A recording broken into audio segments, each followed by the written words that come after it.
Bonsoir très chers téléspectateurs, bonsoir, nous sommes très heureux de venir partout où vous nous suivez pour votre nouveau numéro du magazine Deadline. Vous avez été très nombreux à nous suivre la semaine passée où nous avons reçu pour vous le président national du mouvement citoyen Dressons nos fronts, Fanfan Massanti Mandefi, qui a passé en revue l'actualité et qui a donné sa contribution par rapport à la bonne marche de la société congolaise. Ce soir, nous revenons avec un nouveau sujet par rapport au profil, aux ressources humaines, par rapport à ces décideurs. Quel est ce décideur politique que l'on doit avoir pour la RDC à la place qu'il faut? Avant de vous présenter mon invité de ce soir, permettez-moi d'aller saluer tous nos téléspectateurs qui nous suivent à cet instant. Vous êtes à Walungu, vous êtes à Goma, vous êtes à Makiso, Beni, vous êtes dans l'ancienne province du Bandundu, de Kasaï, vous êtes à Kinshasa, vous êtes en RDC, soyez le bienvenu dans votre magazine Deadline. Vous êtes partout en Afrique, de l'Est à l'Ouest, vous êtes du Nord au Sud, soyez le bienvenu. En Europe, vous nous suivez en Suisse, en France, en Belgique, en Allemagne, soyez le bienvenu. En Amérique, vous pouvez nous suivre au Brésil, Rio Grande do Sul ou Rio de Janeiro. Vous pouvez nous suivre aux États-Unis, à Dallas où nous avons de la famille. Vous pouvez nous suivre à New York. Vous pouvez nous suivre au Canada, Québec, Vancouver. Soyez le bienvenu dans votre nouveau numéro du magazine Deadline. Vous pouvez aussi suivre ce numéro sur nos réseaux sociaux en allant sur Sanforia Katende TV sur notre chaîne YouTube, ou suivre Kin24 aussi sur le bouquet Orao Télécom. Vous pouvez aussi liker l'émission de ce soir sur notre page Facebook Deadline. Vous êtes en Australie, vous êtes en Inde, vous êtes en Chine, soyez le bienvenu. Et sans plus tarder, je vous présente mon invité de ce soir. Bonsoir Paul Martin Moutanda, CEO de Systemage. Bonsoir. Bonsoir mon frère Katende, comment allez-vous? Très bien, et vous-même? Très bien, Dieu fait grâce, merci. Merci de nous accueillir au siège de Systemage ici en RDC. Non, prie. Ce soir, nous allons parler d'un point très important, le leadership. Parce que c'est le leadership qui donne la vision de l'avancée d'une entreprise, d'un pays, d'une organisation. Tout à fait. Comme vous le savez, la République démocratique du Congo a son 5e président, son Excellence Félix Antoine Tshisekedi Tshilombo. Tout à fait. La RDC a plus de 50 ans d'indépendance, mais hélas, nous n'avons pas pu décoller. Okay. Cette fois-ci, nous venons auprès de Systemage pour orienter ces décideurs, parce que le président vient de totaliser d'ici là plus de 3 mois en fonction. Comment orienter notre société congolaise du point de vue vision politique pour que nous puissions avoir un bon leadership? Pour commencer, vous êtes CEO de Systemage, on l'a dit. Oui. Qu'est-ce que nous devons comprendre par Systemage? C'est un nouveau mot? C'est quoi le concept? Systemage vient de système, il y a âge, et quand on dit système, on dit manière de fonctionner, les éléments en relation, la bonne personne, c'est comme un ordinateur qui est un système, n'est-ce pas, informatique, il faut que les liens correspondent de sorte que l'appareil fonctionne de la meilleure façon. Hein. Évidemment, s'il y a la bonne relation, il y a la bonne utilisation, ben, l'appareil fonctionne correctement. C'est ce système-là dont on parle aussi. On parle de système à tout âge, à tout niveau, c'est-à-dire aussi bien pour l'humain, pour l'organisation, pour une structure, même pour les choses qu'on vit. Un environnement, un lieu, une information même, hein, en termes de conception. Tout ça sont des systèmes. Donc à tout niveau, à tout âge, pour toute personne et dans toutes circonstances, je veux dire. C'est ce qui fait qu'on dit système-âge, c'est ce qui fait qu'on apporte une manière de fonctionner adéquate à tout âge. Paul Martin, est-ce possible ou est-il vrai qu'on peut appliquer un leadership approprié dans l'avancement d'une nation? Absolument, c'est pour ça qu'on en parle aujourd'hui, c'est clair. Parce que l'idée, c'est d'identifier déjà pourquoi il nous faut appliquer un leadership. Si nous avons besoin d'appliquer un leadership, ça veut dire que nous avons besoin d'une population qui doit suivre, nous avons besoin d'une assemblée qui doit correspondre à ce leadership. Nous savons que le leadership en lui-même, c'est une manière de lever ou d'emmener, à mettre en lumière ce qui est d'une population, mettre en lumière la capacité, mettre en lumière les richesses d'une nation, de sorte que cette nation puisse mieux négocier, mieux se retrouver, mieux se positionner par rapport aux autres confrères, comme on peut dire. C'est ça le leadership. Chacun, individuellement, si je parle en termes de l'homme, chacun dans son leadership se positionne en disant « Je vous apporte quelque chose de spécifique que vous n'avez pas, mais vous allez m'apporter, vous, ce que vous avez, de sorte que nous puissions nous mettre dans une transition, enfin une forme de transaction. » Et cet échange-là nous permettra de nous élever et de monter encore. Donc le leadership en lui-même, c'est quoi? C'est de dire que je vais emmener ce que vous avez comme capacité, parce que j'ai pu l'identifier, à s'élever. Et j'ai ce leadership-là qui va vous permettre de le faire. C'est le service. C'est apporter à l'un ce qu'il n'a pas. Et le mettre en lumière. Paul Martin, le leadership est exercé par un homme. D'où le profil de ce leader. Tout à fait. Quel est le lien souvent quand vous faites entre systémage et profilage? Systémage et profilage. Systémage, en fait, identifier l'individu, identifier la fonction, identifier le leader en fonction du plan dans lequel on est, en fonction de l'environnement dans lequel on est. Un bon leader doit aussi identifier la bonne population, sa place, etc. Donc, systémage, c'est un système qui fonctionne avec le bon leader à sa bonne place. Et le leadership, c'est de dire ce que moi, j'apporte au mieux pour une nation ou pour un système. Et c'est ce que moi j'apporte qui fait mon leadership.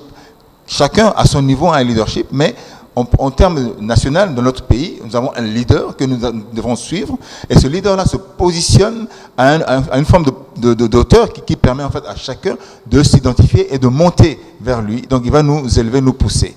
Et donc le leadership dans lequel nous parlons systémage, c'est de dire assembler autour du leader tous les éléments de manière bien positionnée, bien structurée, de manière ingénieuse, on doit le dire, pour que le leadership soit porté. Rappelez-vous que le leader, c'est celui qui est porté, même si c'est lui qui tire, parce que s'il est porté, ça veut dire qu'il continue à attirer les autres. C'est pour ça que tout le reste doit porter ce leader. Pour que le leader soit porté, il lui faut mettre en place un assemblage de manière beaucoup bien systémique, qu'on peut l'imaginer, pour l'aider à monter, à s'édifier et à édifier les autres. Très chers téléspectateurs, de partout vous nous suivez au monde, à cet instant sur Kin 24 Télévision, dans votre magazine Deadline, je vous prie, avec beaucoup d'humilité et de simplicité, de prendre un bloc-notes et de sortir votre stylo pour que vous puissiez écrire ce qui va sortir de Paul Martin Mutanda, CEO de Systémage, qui pourra aider un leader politique, un décideur politique. Nous avons des gouverneurs, nous avons un président de la République, nous avons les ministres, ainsi de suite. À la place qu'il faut, la personne qu'il faut. Ma question, lorsque l'on parle de la nation, elle est guidée par une stratégie politique mise en place par les décideurs politiques. Nous avons le président de la République qui a ses collaborateurs, à commencer par son propre cabinet, où vous trouvez un directeur de cabinet et ses deux adjoints, deux d'Urkaba, et nous continuons plus loin, il y aura un gouvernement conduit par un Premier ministre. On ne met pas à la place d'un footballeur un musicien. C'est clair. Maintenant, comment identifier le profil qu'il faut à la place qu'il faut? Là, vous parlez à un décideur qui nous suit à cet instant. Le profil qu'il faut à la place qu'il faut dépend de la vision. Quand on a une vision, un leader a une vision. Quand on parle leader, c'est celui qui a toujours une vision, même si cette vision n'est pas exprimée, mais c'est un leader dans son domaine de prédilection. L'idée pour nous, c'est que le leader ait une vision. En ayant la vision, cette vision doit être transmise sur le terrain. Mais pour qu'une vision soit transmise dans le fonctionnement même, il faut qu'il y ait des fonctions qui soient adéquates à cette vision. Et ainsi, on commencera à mettre les opérations en place qui permettent d'aider le leadership et cette vision à se mettre en place. Pour nous, quand on parle un leadership ou bien un leader du pays, d'une nation, qui doit mettre son cabinet en place, c'est qu'il y a d'abord l'écriture de la vision, qui est souvent la première chose à faire, et ensuite en termes de portefeuille, emmener tous les projets à mettre en place, mais sous quelle forme? Sous la forme de fonctions et d'opérations. Mais si les fonctions que nous mettons en place ne correspondent pas aux objectifs visés par la vision, nous ne pourrons pas opérer sur le terrain réellement pour atteindre ces objectifs. C'est pour ça qu'on parle souvent de 4 éléments principaux. Pour toute chose, toute vision, tout individu, on parle d'abord d'un système dans lequel on est. Quel est l'environnement dans lequel on fonctionne? Avec qui? Avec quoi? Comment? Quelles sont les relations qui régissent quelque part ceux qui fonctionnent dans ce système? Il y a les informations, il y a les lieux, il y a les choses, etc. Il y a l'argent et toutes les ressources. Quel est le système qui fonctionne? On identifie déjà l'environnement. Et cet environnement-là nous permet de dire avec qui on est. Ça, c'est le deuxième point. Donc d'abord, il y a l'environnement qui est le système, l'organisation. Ça, c'est le premier élément. Deuxième élément, c'est tout ce qui est les personnes qui... Parce que c'est comme l'individu, c'est le facteur déterminant, c'est l'homme, puisque nous parlons de l'homme. Tout à fait. Savoir à qui on a affaire. Donc déjà là, on commence à toucher un point sensible. Qui est qui? Je m'explique. Qui produit quoi réellement? Parce qu'on peut être qui on veut. Je peux avoir mon titre de, je ne sais pas qui, président ou directeur ou bien roi. Mais je produis quoi en tant que roi? Est-ce que ce titre n'est qu'un titre nominatif ou bien c'est vraiment un fonctionnement que j'ai au fond de moi? Et donc, je dois identifier la personne en tant que fonctionnement. S'il vous plaît, je ne vous interromps pas. Vous Oui. voulez dire que c'est la personne qui fait la fonction ou bien c'est la fonction qui fait la personne? Non, la fonction fait la personne. Ok. Parce que la fonction fait la personne, c'est pour ça qu'on dit identifier l'individu, l'identité qu'on est. Mais pour savoir qui on est, on sait comment on fonctionne. C'est ce caractère-là, en fait, qui va nous donner notre identité. On peut avoir une identité, comme on dit, sémantique dans l'idée, on dit, ok, philosophique. On dit, je suis un homme, je suis enfant de Dieu, je suis un président. C'est philosophique, n'est-ce pas? Mais concrètement, ce qui va faire de moi, mon identité, c'est comment je fonctionne. Ok. Par exemple, je prends un cas, on veut nommer des gouverneurs dans des provinces. Oui. Les partis donnent des quotas. Prenez celui-ci au nom de celui-là. Oui. Donc, vous voulez dire que cette approche n'est pas nécessairement apte à faire valoir le leadership parce que la personne n'aura pas nécessairement les compétences qu'il faut pour remplir ce fonction de gouverneur, par exemple. Vous avez répondu à la question. Parce que si la personne a été prise, entre guillemets, triée sous le volet, sans les critères du gouverneur ou du gouvernorat, ben, ça sera l'individu, ça sera l'image de l'individu. Ça sera ce que la personne, les capacités peut-être financières ou de communication de l'individu, certes, parce que ça fait partie aussi du jeu, n'est-ce pas? Savoir communiquer, savoir convaincre, savoir vendre son idée, savoir négocier, n'est-ce pas? Ça fait partie de ça. Mais le fonctionnement, c'est plutôt ce que fait un individu, ce que fait le caractère. Les caractères, pour moi, c'est une forme de caractéristique. Quand vous achetez une voiture, quand vous achetez un appareil, vous achetez selon les caractéristiques qui vous conviennent. Maintenant, si les caractéristiques ne vous conviennent pas, les critères ne permettent pas d'identifier la bonne personne qui correspond à cette place. Donc, il faut que l'aspect gouvernorat, c'est quoi? C'est permettre à l'individu de collecter. Un gouverneur, c'est celui qui sait collecter la bonne ressource, la bonne personne, la bonne information, les bons résultats, la bonne solution. Il collecte tout ça et puis les oriente pour être un bon intendant. Si on n'est pas un bon intendant, comment est-ce qu'on peut être appelé gouverneur? Ça, ce sont les fonctions qui régissent le gouvernorat. Mais si je n'ai pas ces fonctions, je vais opérer comment sur le terrain? Ce qui fait qu'à un moment donné, nous sommes gouverneurs, mais nous fonctionnons comme une famille. Nous sommes présidents, mais nous fonctionnons comme un chef d'entreprise.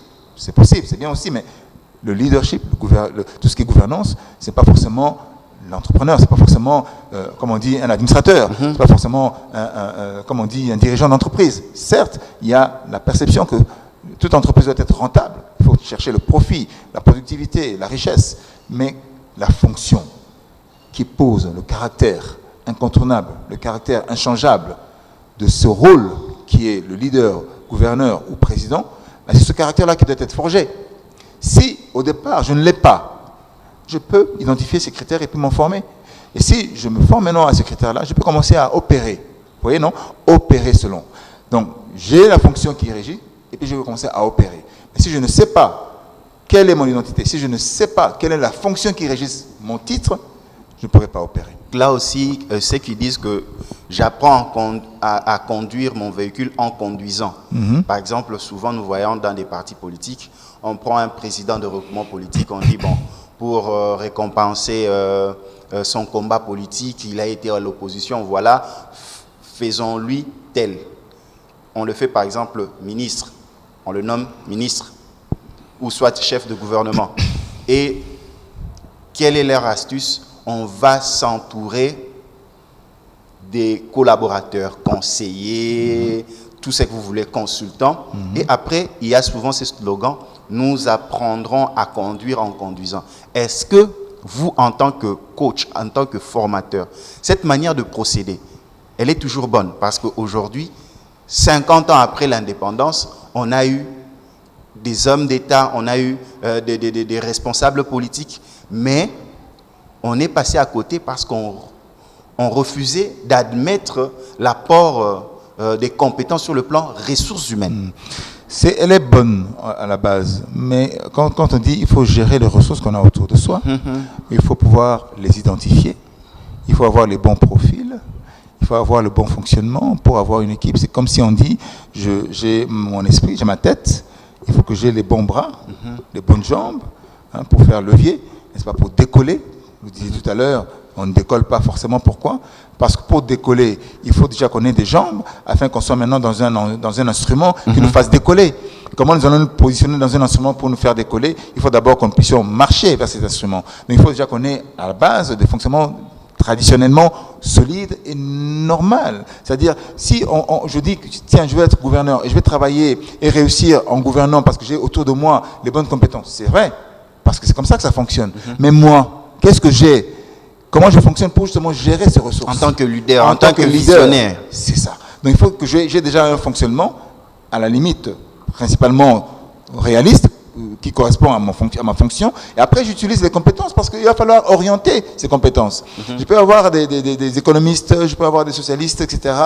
dans mon gouvernement, mais comment est-ce que je les oriente? Sur quel objectif? Si je ne sais même pas comment fonctionne le système. Il ne s'agit pas du système politique, on peut le voir aujourd'hui. C'est un système de fonctionnement dans un domaine d'activité qui permet de produire un résultat.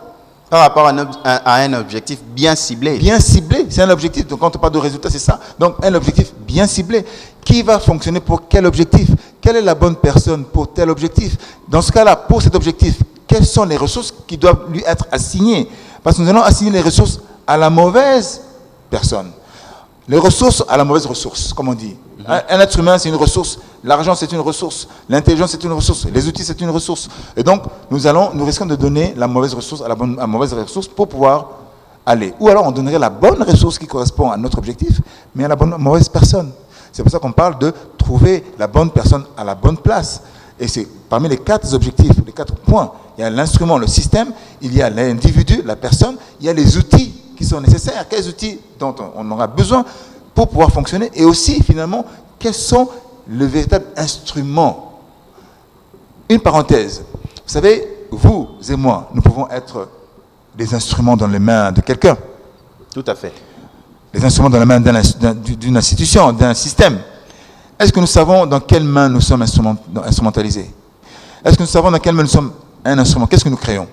Si nous ne savons pas déjà à la base, nous avons un problème. Quand nous allons nous mettre dans un système de leadership, nous ne saurons pas qui est en train de nous instrumentaliser, n'est-ce pas? Donc l'idée, c'est d'identifier d'abord quel instrument nous sommes. Ça veut dire quoi? Concrètement, qu'est-ce que je produis? Je disais tout à l'heure, un instrument de musique produit certains sons pour qu'on ait une forme d'attitude. Tout à fait. Quand il y a la musique, on commence à voir... Ou alors, on est déterminé quand on a la musique. Alors, ok, on est battant parce qu'il y a la musique. Ou bien, une musicalité dans la vie qui nous permet d'être battant ou pas. Il y a là des aspects de contrôle. On contrôle pour s'assurer, pour garantir, n'est-ce pas, que la qualité est bonne. On peut produire le contrôle, naturellement. On peut produire aussi quelque part l'aspect politique pour produire la richesse, naturellement. Mais je disais aussi que si on ne sait pas quel instrument on est, on va commencer à produire la richesse dans un mauvais environnement. Et en produisant la richesse dans un mauvais environnement, la richesse dont on parle là, dans un mauvais environnement, c'était la mauvaise richesse. Or, quand nous produisons la richesse dans un mauvais environnement, en fait, nous sommes en train de promouvoir la pauvreté. Tout à fait. Parce que nous continuons à promouvoir ce qui n'est pas riche, mais même si c'est riche en mal, ça devient la pauvreté. Donc, on doit identifier dans quoi on est. On doit identifier dans quelle main nous sommes. et surtout identifier quel instrument nous sommes déjà au départ, avec quel outil on peut fonctionner. Donc, je résume, la situation, donc le contexte, donc le système, 2, les personnes qui régissent ce système-là, qui contrôlent, parce que c'est le facteur déterminant, 3, c'est les outils, on l'utilise comment, avec quoi, pourquoi, et puis finalement l'instrument qu'on est pour savoir ce qu'on produit naturellement, même quand on dort. Voilà, très chers téléspectateurs, c'est avec beaucoup d'attention qu'on est en train de suivre Paul Martin qui nous explique, qui parle à un décideur politique. Oui, nous avons remarqué la RDC, 50 ans d'indépendance, mais on peut se le dire, pas tellement d'avancée. Pourquoi? Parce que le leadership exercé par nos politiques n'a pas été toujours juste. C'est la raison pour laquelle nous venons auprès d'un expert pour échanger, pour parler du systémage, du profilage. Comme l'aime bien dire Paul Martin Mutanda, nous sommes tous féconds. Mais il faut savoir, on est fécond en quoi? On est fécond en choses positives, ou on est fécond en choses négatives. Et là, il avait survolé les 4 points, système, outils, instruments, il nous a parlé. Mais là, on va revenir sur cela parce que c'est important. Aujourd'hui, tu es député national. C'était tes ambitions. Mais est-ce que tu t'es fait élire député? Est-ce que tu as les compétences ou les qualités d'être un bon député national afin de parler pour ta communauté? Tu as voulu être sénateur. On t'a élu sénateur. Est-ce que tu as les bons instruments, les bons éléments? Est-ce que toi-même tu as un instrument pour être un bon sénateur afin d'atteindre ton objectif? Le futur Premier ministre qui sera nommé, est-ce qu'il a les compétences, il a la vision, il est dans les systèmes pour être fécond de manière positive afin de faire réussir le programme du chef de l'État? C'est la raison pour laquelle nous venons auprès d'un coach qui va surtout coacher les décideurs politiques qui nous suivent maintenant dans Deadline. Ouais. On avance. Vous avez parlé de système, vous avez parlé d'outils, ainsi de suite. Mais revenons un peu. Moi, Symphorien Katende, je veux me lancer dans la politique. Candidat, député, je me fais élire. Mais il y a une chose, souvent on le fait en tâtonnement. On se dit, ah, j'ai un flair, je peux être député cette année. Oui. Mais avant cela, avant de se donner un objectif, est-ce qu'on ne peut pas voir en nous les compétences, les aptitudes qu'on a? Comment identifier cela pour dire que non, je peux être médecin à la place d'être député? Comment vous expliquez-nous cela? C'est simple. J'ai une fonction et j'ai une compétence et j'ai un talent. La compétence, je l'ai acquise, n'est-ce pas, avec le temps, où j'ai appris, on m'a appris une manière de fonctionner. Il y a la fonction. Quand je suis, ce que je produis naturellement, ça se fait naturellement. Mais il y a le talent que j'exerce et que, entre guillemets, j'arrive à être une solution pour d'autres. Vous voulez vous faire élire, vous avez un talent, vous apportez quelque chose aux autres, vous devenez un modèle. Donc du coup, on peut parler de leadership. C'est un autre modèle en tant que talent. De un. Vous fonctionnez d'une certaine manière parce que c'est cette intelligence-là qui vous permet de mettre en exergue votre talent. Okay? C'est une chose aussi, c'est comment vous ajustez le talent que vous avez pour le faire vivre. Et de 3, vous avez une compétence. Cette compétence, vous l'avez apprise, n'est-ce pas? Peut-être que vous avez eu des compétences qui n'ont rien à voir avec le rôle que vous voulez jouer aujourd'hui en tant que politique. Journaliste, par exemple, vous voulez même entrepreneur, mais vous n'allez peut-être pas trouver le lien entre entrepreneur et gouverneur. Moi, je dirais que mais si, parce que en tant qu'entrepreneur, vous allez identifier les éléments qui servent la cause politique. Tout à fait. Et c'est là qu'on parle de profilage. On dit comment vous allez vous faire profiler, comment vous allez vous faire coacher, non seulement pour identifier ce que vous avez en termes de compétences et solutions pour les autres, mais le fonctionnement qui soutient ces solutions. Mais en même temps, maintenant, si vous avez une compétence, comment vous allez mettre en valeur la compétence que vous avez pour la fonction que vous voulez aborder maintenant en tant qu'homme politique. Et après, le reste sera quoi? On identifie les critères, on les met ensemble, et c'est comme un entraînement. Vous repartez à l'école de qui vous êtes. C'est-à-dire que vous apprenez comment vous fonctionnez. Vous apprenez comment vous réussissez. Vous apprenez maintenant que quand vous échouez, c'est parce que vous n'utilisez pas votre intelligence. Vous comprenez maintenant quand vous n'êtes pas à votre place, c'est parce que vous utilisez les stratégies d'autres personnes. Donc, mais dans votre fonction, utilisez ce que vous avez ça veut dire quoi? C'est que vous commencez à utiliser maintenant, quand on est dans le modèle, dans les business, vous commencez à utiliser votre modèle d'affaires. C'est que là, vous proposez quelque chose que personne d'autre n'a. Vous pouvez être gouverneur, mais comme la plupart des gens qui sont gouverneurs, mais vous avez une compétence spécifique, un talent qui fait la particularité de votre être. Et quand vous êtes choisi, c'est que vous allez maintenant transcrire cette qualité, transcrire ces compétences autour de vous et faire en sorte que vous deveniez un modèle. Mais si vous n'avez pas de contenu en tant qu'individu, vous êtes gouverneur, vous allez transmettre quoi? Vous allez laisser quoi comme héritage à vos populations, à ceux de qui vous prenez soin? Ce ne sera pas les mots, ce sera ce que vous allez transmettre. C'est ce qu'on dit, vous savez. Les gens comprennent, entendent ce que vous dites, mais les gens vivent ce que vous êtes. Ce que vous transmettez, c'est ce que vous êtes réellement. Et donc, s'il y a un vide en fond de soi, ben, on va transmettre le vide à la population. Et donc, du coup, une frustration, et puis les gens ne savent pas où ils vont, ils sont un petit peu perdus, ils n'ont pas de repères, etc. Alors que nous permettons aux gouverneurs, aux hommes politiques, aux leaders d'être élus pour qu'ils deviennent nos repères. Mais sur quelle base ils vont être nos repères si le contenu n'y est pas, si c'est juste le titre? Donc c'est pour ça qu'on parle de l'école. Aller comprendre comment gouverner. On est déjà gouverneur, ça n'empêche pas, on est déjà en fonction. On commence à avoir un coach qui vous permet de pouvoir mettre autour les compétences qu'il vous faut, d'organiser, vous devenez un meneur d'hommes, meneur de nations, vous commencez à être un entrepreneur des projets des hommes que vous êtes en train d'entourer, et vous commencez à être un metteur en œuvre des projets qui sont proposés par vos hommes autour. Vous commencez à élever, à mettre en lumière les gens qui doivent être positionnés de sorte qu'ils puissent être encore plus des modèles, vos modèles, qui puissent être vos disciples, parce que c'est ça la réussite. Tout à fait. La réussite, c'est que quand on commence à avoir des disciples, on commence à réussir. On peut avoir réussi, tiens, je suis devenu président, certes, mais est-ce que j'ai des disciples qui me correspondent, qui vont défendre mes intérêts, mais qui fonctionnent comme moi? Mais si des gens doivent fonctionner comme moi en tant que disciples, c'est qu'ils doivent avoir le contenu de mon histoire, le contenu de ce que j'ai écrit. Comme j'ai écrit mon histoire aujourd'hui, il faut qu'ils aient une part de leur histoire aussi dans la mienne, parce qu'ils deviennent mon disciple.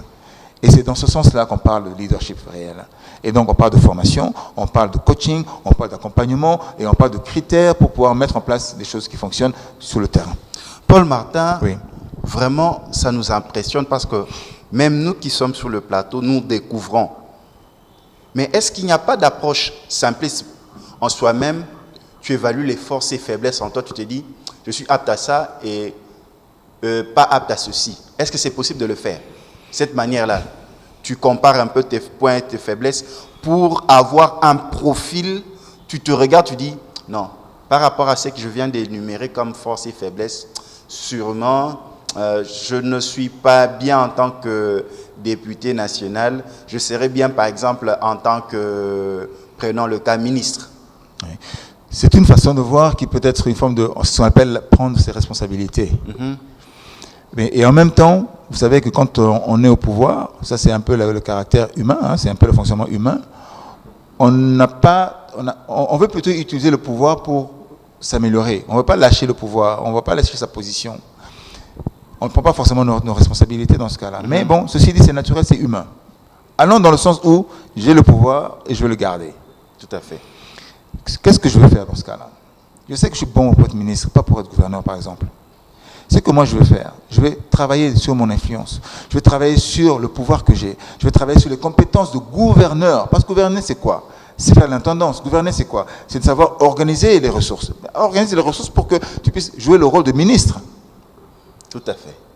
Et quand tu arrives à le faire, ça veut dire quoi? Tu es dans ta position. Même si tu restes gouverneur, tu as un rôle de ministre. Parce que c'est ça le but. C'est quoi être ministre? C'est quoi être gouverneur? Ministre, c'est dans un gouvernement, n'est-ce pas? Tout à fait. Ministre qui défend un portefeuille, qui défend un département. Oui, tout à fait. Et tu représentes ce département-là, n'est-ce pas? Mais quand on est gouverneur, on peut être gouverneur tout en travaillant avec quelqu'un qui représente un portefeuille, n'est-ce pas? Tout à fait. Donc, on sait comment on fonctionne parce qu'on a les critères, on a les éléments. Donc, tout ça, c'est possible, évidemment, de dire, tiens, je reste gouverneur, mais je joue le rôle du ministre parce que j'ai une influence dans le ministère de ceci, de l'éducation, ou bien des finances, ou de l'économie, parce que je fonctionne quelque part naturellement, parce que j'ai appris à contribuer. C'est ça qu'on appelle le service. Je rends service parce que je sais que je peux apporter quelque chose aux autres. Nous n'allons pas entrer en polémique. Oui. Aujourd'hui, il y a l'engouement. Oui. Nous allons parler aussi de la femme. Hein. Par rapport au candidat, la candidature de président à la tête de l'Assemblée nationale, nous avons par exemple une femme, Madame Janine Mabunda, et d'autres challengers. Vous, en tant que coach, en tant que leadership, nous le savons bien qu'en RDC, nous n'avons jamais eu des femmes à des postes très élevés et très importants de décision. Nous n'oublions pas qu'il y a un combat pour la femme. La femme veut s'émanciper, la femme veut qu'on puisse la reconnaître. Jusque-là, on n'a jamais eu d'héroïne femme, mais on en a tant d'héros hommes. Mais chez les femmes, on peut citer l'équipe Panvita, ainsi de suite, jusqu'au Sophie Kanza, ils n'ont pas eu cette capacité. Maintenant, ma question est celle-ci. En ressources humaines, en tant que leadership, est-ce que l'engouement d'un combat pour prétendre à un poste peut, comment je peux dire, altérer la meilleure vision dans les ressources humaines? Par exemple, être président de l'Assemblée nationale par une femme. Évidemment, ça peut altérer parce que c'est un combat. Vous voyez, quand c'est un combat, peu importe, hein, que j'ai raison ou pas, moi je vais gagner. C'est la loi de la jungle, comme on dit. C'est pas parce qu'on est compétent. Et des fois, le Dieu ne donne pas forcément la victoire aux intelligents. Hein. Il donne peut-être même pas la victoire aux plus agiles. Non, il donne, c'est la sagesse, parce que lui mérite la victoire. Donc, c'est un combat. Donc, ceci peut altérer justement la finalité ou les résultats. Mais ce qui me remonte là, le plus important dans ce que vous me dites, c'est que c'est le langage. Si moi j'aime me battre pour un système, pour une position, pour un rôle, je dois adopter un langage correspondant à ça. Et c'est pour ça qu'on parle d'éléments de langage qui nous permet en fait de pouvoir mieux promouvoir notre position. Et donc ce que Systemage fait, parce qu'il s'agit souvent d'emmener au changement, d'emmener à gérer ce changement, d'emmener à utiliser le bon protocole, d'emmener à vendre son idée, parce qu'il faut vendre à la population, il faut vendre au comité, il faut vendre, il faut convaincre, c'est ça un peu le but, il faut convaincre. On convainc avec un langage spécifique corporel ou verbal qui nous permet en fait d'atteindre notre but. Le but c'est quoi? C'est qu'on touche. Quand on a touché, on peut maintenant commencer à prendre les moyens, utiliser les moyens pour pouvoir monter et réussir notre objectif. Et après, quand on a réussi notre objectif, on va maintenant commencer à faire des disciples. Parce que vous savez, pour pouvoir gagner seul, on n'y arrive pas. Mais on aura gagné parce qu'on aura des disciples qui vont nous représenter partout où ils iront. C'est la véritable réussite. C'est pour ça qu'on parle de disciples-là. On dit, pour que je devienne président, il faut que j'ai des gens qui me représentent partout. De sorte que ceux qui vont me représenter vont tellement se battre pour moi, mieux me représenter, que les autres n'auront pas le choix que de me lire. C'est le langage. Quand j'ai le langage de mon modèle, ben je deviens un véritable disciple. Tout à fait. Maintenant, quel est le langage que les gens utilisent pour prétendre à monter ou à gagner une position ou comment dire, un ministère? Quel est le langage qu'ils utilisent? Et donc, le langage adopté pour proposer et même convaincre peut faire la différence pour atteindre ses objectifs. Donc, en utilisant le langage humain, on ne peut pas répondre aux besoins de ceux qui ont besoin d'outils pour pouvoir exercer et avancer. Et répondre aux besoins humains. Si on dit, voilà, il faut ceci, il faut cela, certes, mais de quoi, qu'est-ce que nous allons utiliser comme outil pour réussir?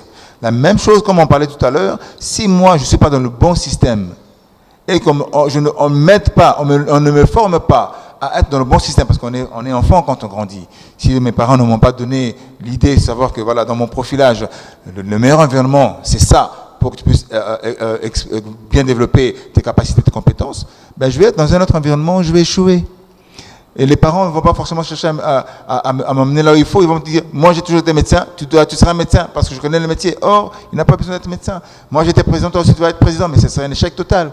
Parce que le contexte change et la personne change. Donc le langage est très important à adopter pour l'environnement dans lequel on veut exploiter et puis développer.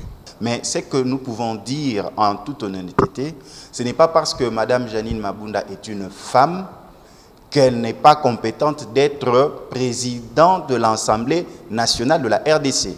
Là, il faut enlever cet équivoque-là.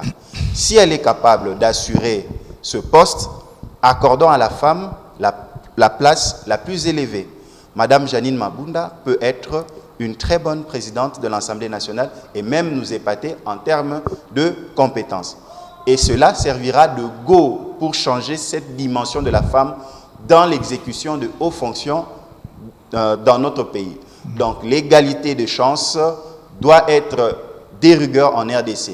De la même manière que l'homme a accès à des hautes fonctions, il est temps que la femme puisse accéder à ces fonctions. Si Madame Janine Mabunda a les compétences et les capacités d'être présidente de l'Assemblée nationale, il faut qu'elle puisse avoir cette place. Donc là, il n'y a rien à faire. Nous avançons. Oui. Nous entamons déjà la dernière ligne droite de nos échanges, si important. Oui. Partout, on est en train de nous suivre, les décideurs politiques, ceux qui sont dans les partis politiques, dans les mouvements citoyens, ils apprennent peut-être des informations qu'ils n'avaient pas, parce que l'on chasse les barrières de l'ignorance en acquérissant de nouvelles connaissances, en posant des bonnes questions. Souvent, on dit que l'opportunisme tue l'opportunité. Oui. Tu es en politique, tu sais qu'il y a telle activité qui est en train, tu as l'information d'une telle activité ou d'un tel bénéfice ou d'une nomination. Tu ne veux pas mettre à la place la personne qu'il faut. Tu te dis non, cela doit être réservé à mon parti politique. Or, celui qui place quelqu'un là-bas, il se dit waouh, mais je ne comprends pas, ils ne sont pas compétents. Or, c'est la mauvaise personne. Tu as tué l'opportunité de bien faire à cause de l'opportunisme. Qu'est-ce que vous pouvez nous en dire par rapport à cela? Là, on parle de pouvoir. On parle d'un domaine qui est déjà sous contrôle, entre guillemets. Et à partir du moment où un groupe, un individu contrôle une poste, un pays, un lieu, un état-major, tout ce qui doit régir cet état-major doit venir de celui qui a le pouvoir. Maintenant, pour accepter, admettre, avoir la bonne personne, ben c'est la personne qui doit savoir utiliser les outils qui lui permettra de choisir la bonne personne. Donc le leader doit s'acquérir justement des outils, de cette expertise, ou même des conseillers, comme on dit, des véritables conseillers qui l'aident à choisir la bonne personne dans son parti, si on peut dire ainsi. Parce que le but, c'est de garder le pouvoir. Mais pour ça, il faut trouver la bonne personne. Parce que je vous dis que ce serait utopique de dire, tiens, je suis un véritable président, un bon président, je vais avoir les gens qui sont dans le parti des opposants, par exemple, pour le mettre à une place. Ben, c'est comme si j'utilise un représentant d'un opposant de ma philosophie ou de ma pensée. Ce serait pas sage politiquement, donc c'est pas réaliste en réalité. Donc ce sera peut-être idéaliste, mais pas réaliste du tout. L'idée ici, c'est de dire, si moi je suis leader et je veux avoir la bonne personne à la bonne place, c'est de trouver la bonne représentation. Et c'est là maintenant qu'on parle de lobbying, pour dire voilà, maintenant la personne qui va être là peut être influencée par les personnes compétentes. Quand je prends mon cousin ou celui qui est dans mon parti sans tenir compte de ses compétences, ben je vais forcément échouer.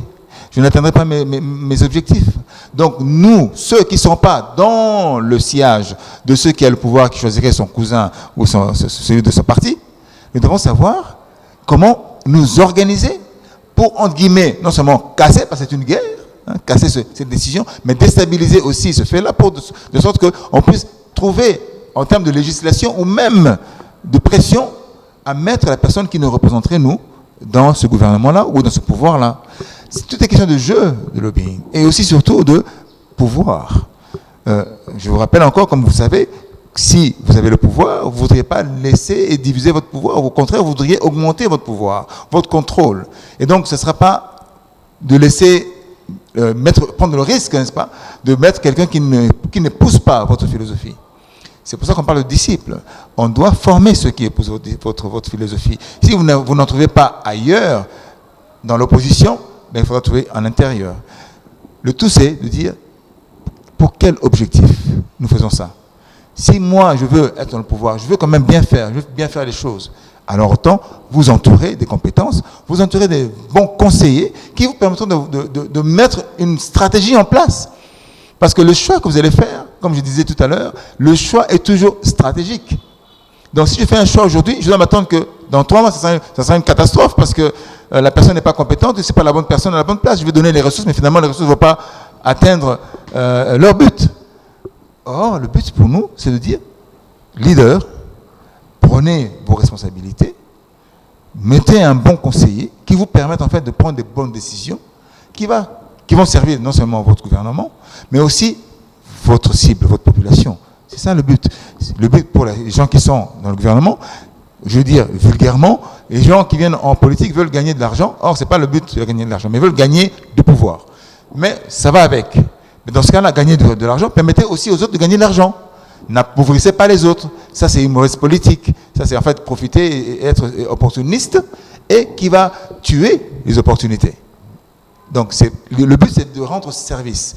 Pour ne pas tuer les opportunités, c'est rendre service, même si on gagne, on rend aussi service pour ne pas tuer les opportunités. Ça va servir à tout le monde. Voilà, nous entamons la dernière ligne droite de nos échanges. Nous avons reçu pour vous ici, sur ce plateau de Deadline, Paul Martin Mutanda, CEO de Systemage. Avec lui, nous sommes en train de parler du profil du décideur politique qui aide le pays à émerger. Nous l'avons constaté, nous avons un 5e président, son Excellence Félix Antoine Tshisekedi Tshilombo. La RDC, 50 ans, plus de 50 ans d'indépendance, mais elle n'arrive pas vraiment à décoller. Et nous avons identifié, parmi les causes, nous avons identifié la ressource humaine, la ressource qui est l'homme, le décideur politique. Est-ce qu'il a les compétences acquises ou les compétences qu'il faut pour pouvoir exercer les fonctions qu'il a? Ainsi, avec un coach, un formateur en leadership, le CEO de Systemage, on est en train d'échanger, de réfléchir pour pouvoir aider notre nation congolaise à émerger et pourquoi pas tant d'autres de téléspectateurs d'autres nationalités qui suivent ce magazine à cet instant. Nous entamons vraiment le virage de nos échanges.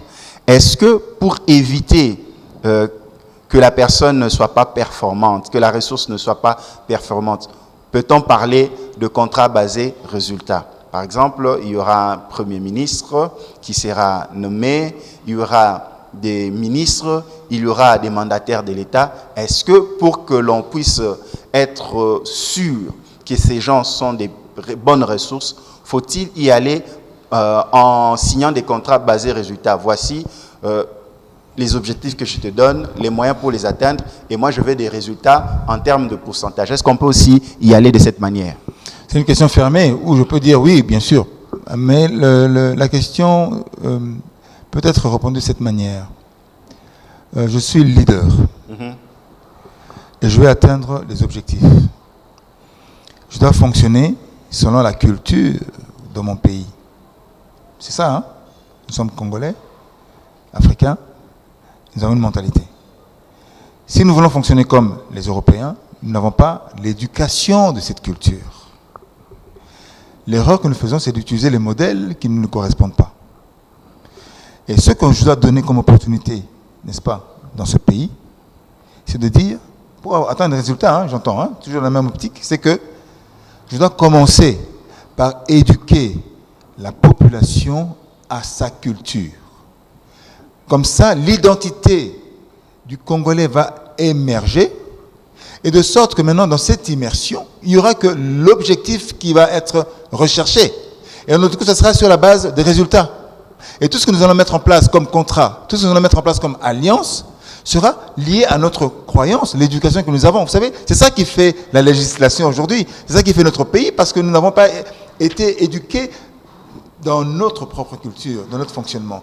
Donc les résultats que nous allons obtenir ne seront pas du tout probants. Pourquoi? Parce que nous cherchons les résultats, je dis comme ça, européens pour les besoins africains ou les besoins congolais.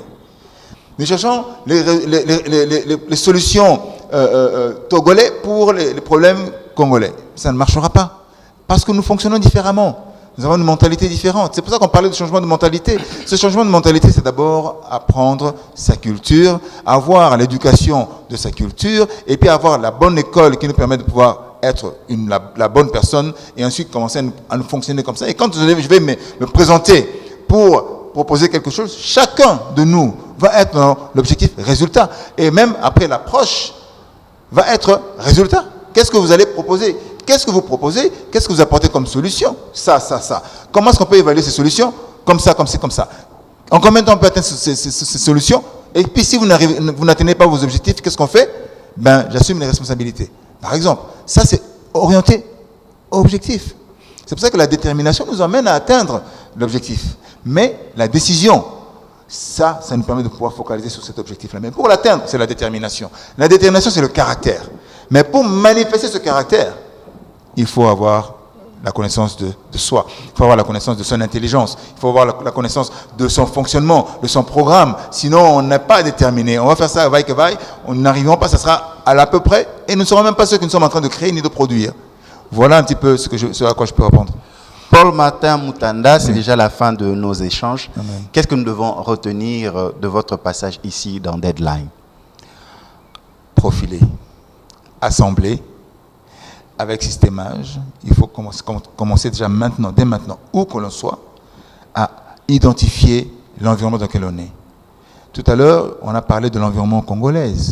Vous avez vu les compétences qui nous manquent. Si on voit toutes les intelligences, sur les 6000 personnes que nous avons pu profiler, vous voyez les lacunes que nous avons. Et même dans la prise de décision, même dans la construction du pays. L'idée, c'est de construire un pays, mais pour le construire, il faut avoir les hommes qui vont construire. Mais pour avoir les hommes qui vont construire, il faut avoir le bon profil. Tout ce qu'on peut parler, tout ce qu'on peut dire, c'est profilage, profilage et profilage. Un mot sur systémage, pour vraiment mettre fin, clore nos échanges. Systémage en tant que cabinet conseil et études, c'est vraiment un partenaire pour assembler de la meilleure façon toutes les structures pour atteindre l'objectif visé. Si vous avez des objectifs, c'est systémage. Comment les atteindre? C'est systémage. La meilleure stratégie, c'est systémage. Donc on parle de systémage qui est stratégie à la hauteur du champion, et ce sont des stratégies personnelles et professionnelles. Merci beaucoup de nous avoir reçus. Merci à vous. Très chers téléspectateurs, nous avons parlé du profilage dans un systémage. Chaque système a un profil adéquat.